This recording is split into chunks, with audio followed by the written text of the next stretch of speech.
Good morning, students. Now, welcome back again in our YouTube session. And if you remember that yesterday we have discussed about that was hot tropical and the temperate climates. Okay, तो हम लोगों ने उस topic के बारे में पढ़ा था और उसके बारे में सब कुछ हमने जाना था. Okay, बच्चों. So now in the same heading that was adaptations of the plants in different climates in different situations and conditions, we are having the new topic here, subtopic here, that was extremely cold climate. Now today we are going to study that how the animals would be able to survive in the areas those who are extremely cold. Okay, so now let's have a see बच्चों. अब देखो बच्चों, यहाँ पर एक diagram बना हुआ है, उसको देख करके बहुत कुछ आप लोगों को समझ में आ रहा होगा. इसको शायद कहीं देखा होगा आप लोगों ने, कुछ याद आ रहा होगा कि भाई इसको तो हम पोलर बियर कहते हैं. इसका नाम पोलर बियर क्यों रखा? क्योंकि कहाँ पे रहता है? पोल में रहता है, तो पोल में तो काफ़ी ठंडी रहती है. इस तरह की बहुत सारी बातें आपके दिमाग में आ रही होंगी. तो इसको और ज़्यादा सस्पेंस ना क्रिएट करते हुए लेट्स हैव अ सी. ठीक है बच्चों. Okay, now see here, animals that live in the cold areas usually have adaptations to keep their bodies warm by the layer of fat deposition. देखो बच्चों, इन एनिमल्स को God ने बनाया ही है ठंडे इलाके में रहने के लिए. अब ठंडे इलाके में जब ये एनिमल्स रहेंगे तो वहाँ पे सर्वाइव करने के लिए इनको अपना इंटरनल बॉडी टेम्परेचर बहुत ज़्यादा हाई करना होगा. जैसे हम लोगों ने कैमल के केस में देखा था और जो कई तरह के रैट्स वगैरह थे, ठीक है ना, तो उसमें वहाँ पर क्या था कि वहाँ पर एक्सटर्नल टेम्परेचर बहुत ज़्यादा था और बाहर के टेम्परेचर से अपने आप को बचाने के लिए एनिमल्स ने अपना इंटरनल बॉडी टेम्परेचर लो किया था बाय डिक्रीजिंग इट और बाय स्वेटिंग. यहाँ पर इसका उल्टा है. यहाँ पर बाहर बहुत ज़्यादा ठंडी है और बॉडी के अंदर गर्मी है, लेकिन बाहर की ठंडी हमारे आसपास के मुकाबले में बहुत ज़्यादा है. कोल्डनेस वहाँ पर बहुत ज़्यादा है. तो उस कोल्डनेस को डील करने के लिए animals must have their internal body temperature more.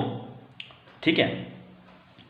Now see here, the animals that live in the cold areas usually have adaptations to keep their body warm by the layers of fat deposition. They take on the temperature of the water which is usually stable. Okay, मतलब ये लोग, अगर मैं polar bear का example लूँ यहाँ पर, तो पोलर बियर पोल में जो वाटर है, क्योंकि पोल का जो ग्लेशियर्स हैं वहाँ पर जो बहुत बड़े बड़े स्टोन की तरह आइस के माउंटेन्स हैं, वो गर्मियों के मौसम में मेल्ट हो जाते हैं. ठीक है ना, सारे मेल्ट नहीं होते हैं, बहुत कुछ होते हैं, लेकिन फिर भी maximum amount of glaciers and the ice areas will get melt out under the impact of heat, क्योंकि टेम्परेचर डे बाय डे बढ़ रहा है. ठीक है, तो गर्मियों के मौसम में ये मेल्ट हो जाता है, तो ये अपने आप को आराम से पानी में सर्वाइव कर लेता है. ये वो वाटर है जिसका टेम्परेचर 1 या फिर 2 डिग्री सेल्सियस के आसपास होगा. ठीक है बच्चों, तब आप देखो कि पोलर बियर इतने ठंड के मौसम में इतने ठंडे पानी में अपने आप को सर्वाइव कर सकता है कैसे? इसके अंदर कुछ ना कुछ तो होना चाहिए. तो गॉड ने क्या काम किया? गॉड ने इसकी पूरी बॉडी को फर से कवर कर दिया है. फर क्या होता है? Fur is the hairs of the body those who are going to cover whole body, जो कि पूरी की पूरी बॉडी को अच्छे से कवर कर लेते हैं और इंटरनल बॉडी हीट को बाहर जाने नहीं देते, या फिर बाहर से ठंड को अंदर आने नहीं देते. ठीक है बच्चों. नाउ सी, तो इनके अंदर क्या होता है कि ये लोग जो भी फूड ईट करते हैं, फूड ईट करने के साथ ही उस फूड का डाइजेशन होता है, और डाइजेशन के बाद वो फूड फैट के फॉर्म में, उस फूड में जो आप फैट ईट करते हो या फिर ये एनिमल्स जो ईट करते हैं, उस ईटिंग प्रोडक्ट में जो फैट होगा ये इनके बॉडी पर आके डिकम्पोज हो जाएगा, इनकी बॉडी पर आके डिपॉजिट हो जाएगा, जिससे एक्सटर्नल कोल्डनेस इनका इंटरनल बॉडी टेम्परेचर एब्जॉर्ब नहीं कर पाएगा. इससे इनका इंटरनल बॉडी टेम्परेचर काफ़ी हाई होगा, जिससे इनका सर्वाइवल पोलर एरियाज में फिक्स हो जाएगा.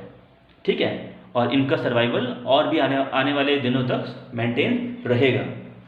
ठीक है बच्चों. So they take on the temperature of the water which is usually stable. Okay, some large fishes and the mammals keep their body warm by excessive muscular activity and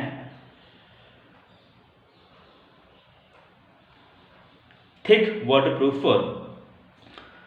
और भी कई तरह के फिशेस होती हैं पानी में, वाटर में, ओशन में कई तरह के फिशेस होती हैं, कई तरह के मैमल्स होते हैं जो कि अपने बॉडी टेम्परेचर को हीट अप करते हैं, मतलब अपने टेम्परेचर को और ज़्यादा हाई करते हैं बाय डूइंग द एक्टिविटीज़। मतलब देखो, ठंडियों में आपने देखा होगा कि भले आपको कितनी भी ठंड लगे, लेकिन एक बार अगर आप 1 किलोमीटर तक अगर आप दौड़ोगे तो दौड़ने के बाद आपको ठंड गायब हो जाती है। ओके, तो मतलब मस्कुलर एक्टिविटीज़ करने से इट इज़ बट नेचुरल कि हमारे अंदर हीट डेवलप होती ही है। ठीक है बच्चों, तो ये जो एनिमल्स हैं जिसकी बात अभी देखी आप लोगों ने कि फ़िश और मैमल्स, ये लोग ज़्यादा से ज़्यादा एक्सेसिव मस्कुलर एक्टिविटी करके अपनी बॉडी को वार्म रखते हैं। एंड थिक वाटरप्रूफ फर, इनका जो फर है वो वाटरप्रूफ होता है, जिसकी वजह से ये आराम से एग्जिस्ट कर पाते हैं। ठीक है, अब इस सीरीज़ में देखो बच्चों, जो सबसे पहला एग्जाम्पल है that was the polar bear. अब देखो बच्चों, पोलर बियर क्या है। Polar bear and the many other animals such as seal, whales and the walrus have a thick layer of fat called blubber under their skins, which keeps their bodies warm and insulated from the cold. तो polar bears जो होते हैं, polar bears के साथ साथ जैसे seize हैं, Wales हैं, वॉलरस हैं, इनका जो लेयर होता है बॉडी का वो काफ़ी ज़्यादा थिक होता है, काफ़ी ज़्यादा मोटा होता है। ओके, जिसको हम क्या बोलते हैं, blubber. This will be called as a blubber, इसको हम ब्लबर कहते हैं। ये ब्लबर इनके इंटरनल बॉडी हीट को एक्सटर्नल एनवायरनमेंट में अलाउ नहीं करता है। ठीक है, जैसे आप लोग देखते हो ना कि भाई रोटियां बनाने के बाद मम्मी उसको एल्युमिनियम की फॉइल में उसको फोल्ड कर देती है।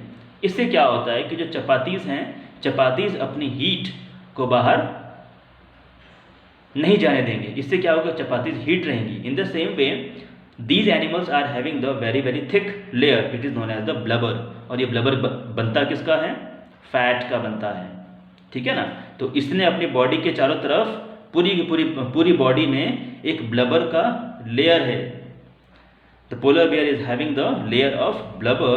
Now this blubber will not allow the internal heat of this polar bear to be come out from the body, जिसकी वजह से इसका इंटरनल टेम्परेचर हमेशा लगातार हाई बना रहेगा, ज़्यादा बना रहेगा। ठीक है,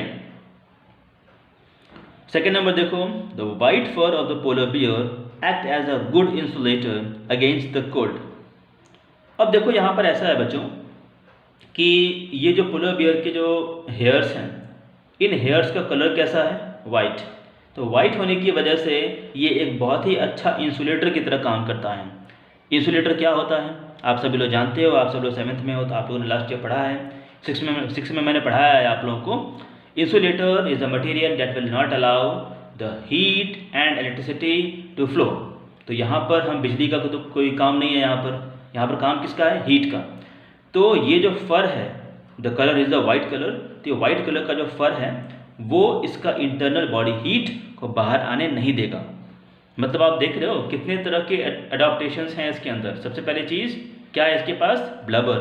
वो ब्लबर इंटरनल बॉडी हीट को बाहर आने नहीं देता। ठीक, पहली चीज़।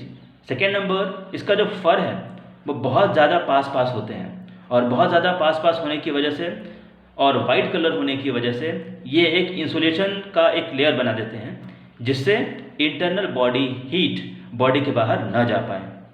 ठीक है ना, ताकि इनका सर्वाइवल और ज़्यादा अच्छी तरीके से फिक्स हो जाए। It further help the animals to camouflage itself from its prey, thus enabling it to hunt well both on the land and in the water. इसके अलावा क्या होता है बच्चों कि पोलर बियर का जो अपना कलर है वो उसकी नीड के अकॉर्डिंग भी चेंज हो जाता है। इससे क्या होगा कि वो अपने प्रे को धोखा दे पाएगा, और धोखे से अपने प्रेस को ईट करने का काम पोलर बियर आराम से कर सकता है। तो जितना ज़्यादा फूड वो अपने अंदर एक्यूमुलेट करेगा उतना ज़्यादा उसका सर्वाइवल फिक्स होगा। किसका, पोलर बियर का। ठीक है, now see the next number. Female polar bear dig dens in the snow where they might hibernate. ठंड के मौसम में ये लोग क्या काम करते हैं भाई, ठंड के मौसम में जो वाटर था अब वो आइस में कन्वर्ट हो गया, और आइस में कन्वर्ट होने के साथ साथ ये जो पोलर बियर है वो पोलर बियर ऊपर एक डिग बनाता है, और डिग बनाने के साथ ही अपने आप को उस डिग में कैद कर लेता है। Female polar bears dig dens in the snow where they might hibernate, that is remains inactive or dormant, remains inactive or dormant during the worst part of the winter, winter के वर्स्ट पार्ट में। ठीक है, मतलब winter जब बहुत ज़्यादा पड़ जाती है, बहुत ज़्यादा टेम्परेचर डाउन हो जाता है भाई, ये लोग तो दिन रात आइस में रहते हैं, तो हम ये मान सकते हैं कि 0 डिग्री सेल्सियस के आसपास का टेम्परेचर, 0 डिग्री सेल्सियस से और ज़्यादा कम टेम्परेचर वहाँ पे होगा पोल्स पे, ठीक है ना। लेकिन ठंड के मौसम में ये टेम्परेचर और ज़्यादा नीचे पहुँच जाता है, तो ठंड का जो मौसम होगा वो कैसा होगा, इंटेंस। तो इंटेंस ठंड के मौसम में क्या क्या होगा, that was the female polar bears dig dens, वहाँ पर वो लोग एक मतलब एक गड्ढा की तरह खोदते हैं, एक जगह खोदते हैं वहाँ पे, और वहाँ पर आराम से अपने आप को आइस के बीच में हाइबरनेट कर लेते हैं, अपने आप को छुपा लेते हैं, मतलब अपने द्वारा की जाने वाली हर तरह की एक्टिविटीज़ को बंद कर देते हैं in order to save food, ठीक है ना। रिमेन्स इनएक्टिव और डॉर्मेंट, वो इनएक्टिव रहते हैं और डॉर्मेंट भी रहते हैं, सोए हुए भी रहते हैं। During the worst part of the winter, this allow them to survive without food और water during the cold winter season. अब क्योंकि सुबह से लेकर रात तक ये लगातार सोए रहते हैं, बाहर ही निकलते हैं, तो इनके अंदर भूख और प्यास लगने का जो टाइमिंग था वो भी काफ़ी हद तक फ्लक्चुएट करता है। और भूख लगती भी तो बहुत कम, थोड़ा बहुत खाना खा के आराम से ये सर्वाइव कर जाते हैं, ठीक है ना। The fat stored of the body get convert into the energy for the body to function during hibernate. बिल्कुल सही बात है, हाइबरनेशन के टाइम पर ही, हाइबरनेशन वो टाइम है जब एनिमल्स को अपने फूड की रिक्वायरमेंट होती है। तो कोई भी एनिमल, स्पेशली जैसे कि पोलर बियर है, फीमेल पोलर बियर है, तो भाई फीमेल पोलर बियर बहुत सारा खाना खाएगी, और खाना खाने के बाद आराम से जा करके स्नो में अपने लिए एक डिग बनाएगी, और डिग बना करके अपने आप को उसमें हाइबरनेट कर लेगी। अब क्या होगा कि उसके बॉडी का जो हीट है, उसके बॉडी का जो फैट है वो हीट में कन्वर्ट हो जाएगा, और हीट में कन्वर्ट होने की वजह से उस पोलर बियर का सर्वाइवल ठंड के मौसम में भी फिक्स हो जाएगा। Okay, the fat store of the body get converted to the energy of the body to function during hibernate. The cubs are born in the den. अच्छा, उसी दौरान क्या होगा कि पोलर बियर के जो कब्स होंगे, पोलर बियर के जो बच्चे हैं उनको हम क्या बोलते हैं, कब्स, वो भी उसी समय उनका जन्म होगा। ठीक है बच्चों, now all of you please turn over the page.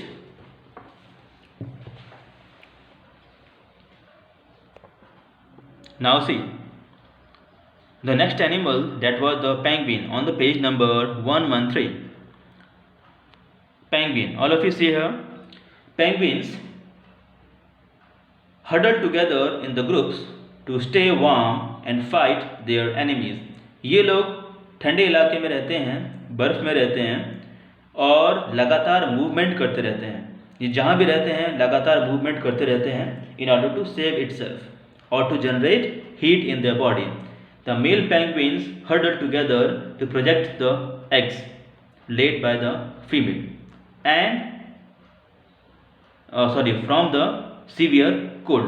तो फीमेल जो पेंगुइन्स होती हैं, वो फीमेल पेंगुइन्स एक बार जब अंडे दे देती हैं, एक बार जब वो एग्स देती हैं, तो उस एग्स की जवाबदारी कौन लेता है, डेट वाज द जो मेल होगा वो।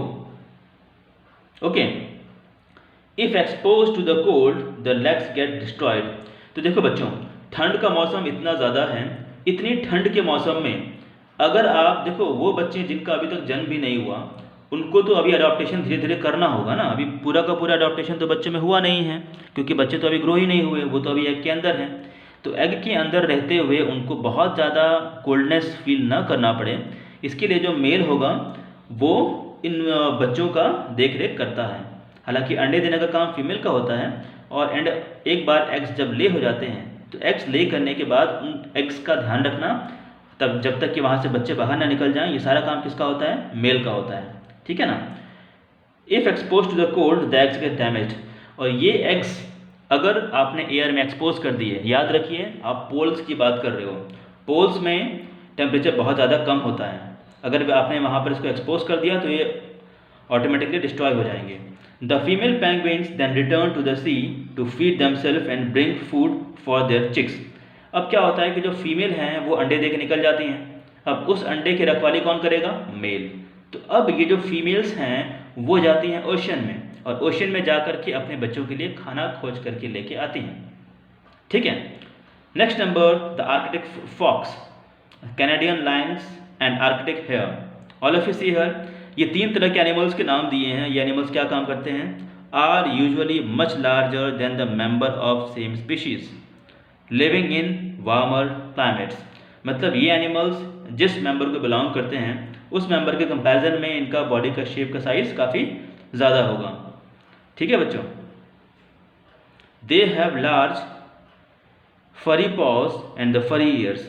दे हैव लार्ज फरी pause and the furry years. इनके जो ईयर्स होते हैं वो भी काफ़ी लंबे होते हैं, और जो लेग्स होते हैं वो भी लार्ज होते हैं, लंबे नहीं होते, लार्ज होते हैं, बड़े बड़े होते हैं। ठीक है। The furry paws act as snow shoes. जो फरी पॉज होते हैं वो बर्फ में चलने वाले शूज़ की तरह काम करते हैं। And help them to move in the snow easily. Snow में आराम से उसको मूव करने के लिए स्पेस प्रोवाइड करते हैं। ठीक है बच्चों। The furry ears help to keep cold out. Okay. जो फरी ईयर्स होते हैं वो ठंड को, जो ठंड है वहाँ के माहौल में जो ठंडी है वो ठंडी ईयर्स के थ्रू इनकी बॉडी के अंदर ना घुस जाए, इस बात का ध्यान रखता है कौन? फरी ईयर्स। ठीक है बच्चों। The furry ears help to keep the cold out. ठीक है। नेक्स्ट नंबर देखिए, आर्कटिक बर्ड्स। आर्कटिक बर्ड्स क्या होती हैं भाई? Arctic birds such as the ptarmigans have feathers up to their feet to keep their bodies warm। ठीक है बच्चों। तो इनके जो हैंड्स होते हैं वो इनके हैंड्स इनके लेग्स तक आते हैं, ताकि एक्सटर्नल एयर को, एक्सटर्नल विंड को उनके लेग्स तक पहुंचने न दिया जाए। इससे क्या होगा कि उनकी बॉडी हीट अप रहेगी। ठीक है ना। Have feathers up to their feet. उनके जो फेदर्स होते हैं वो फीट तक होते हैं।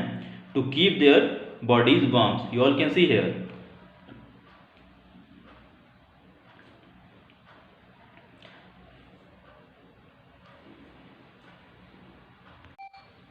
now these petarmigens stay in the Arctic all years। ये जो petarmigens हैं वो पूरे के पूरे साल भर आर्कटिक रीजन्स में रहते हैं।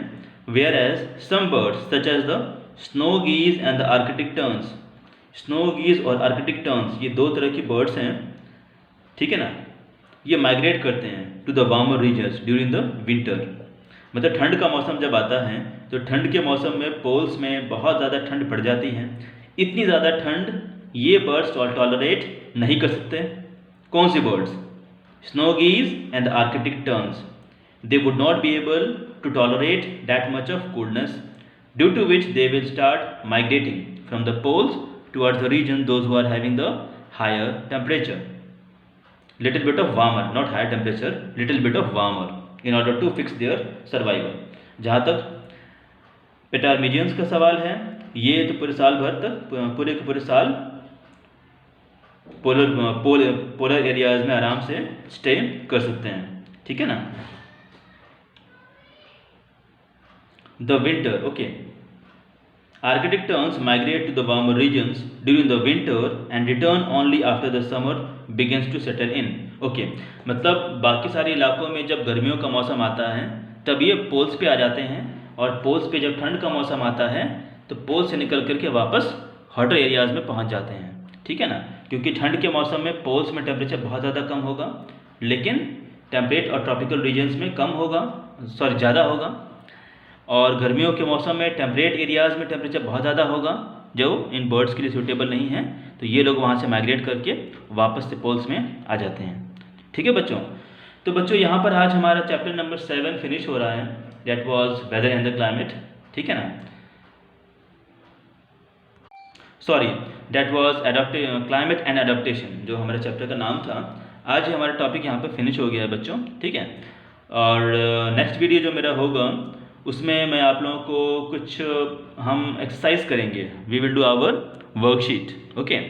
देखो बच्चों, इस बार से हम ऐसा काम करेंगे कि हम एक चैप्टर टेक्स्ट बुक का ख़त्म करेंगे और फिर एक चैप्टर वर्कशीट का, एक चैप्टर टेक्स्ट बुक का, एक चैप्टर वर्कशीट का, पूरा का पूरा चैप्टर टेक्स्ट बुक से फिनिश करके उसके बाद फिर हम वर्कशीट्स को उठाएं, इट इज़ नॉट गुड, ठीक है। तो एक एक चैप्टर्स हमारे होते जाएंगे और साथ ही साथ हम वर्कशीट्स को भी फिनिश करते जाएंगे, ओके बच्चों। ठीक है बच्चों, आज का वीडियो बस यहीं तक, okay. Thank you. Be at the home, be safe, be sound and be energetic, okay. Okay बच्चे, थैंक यू।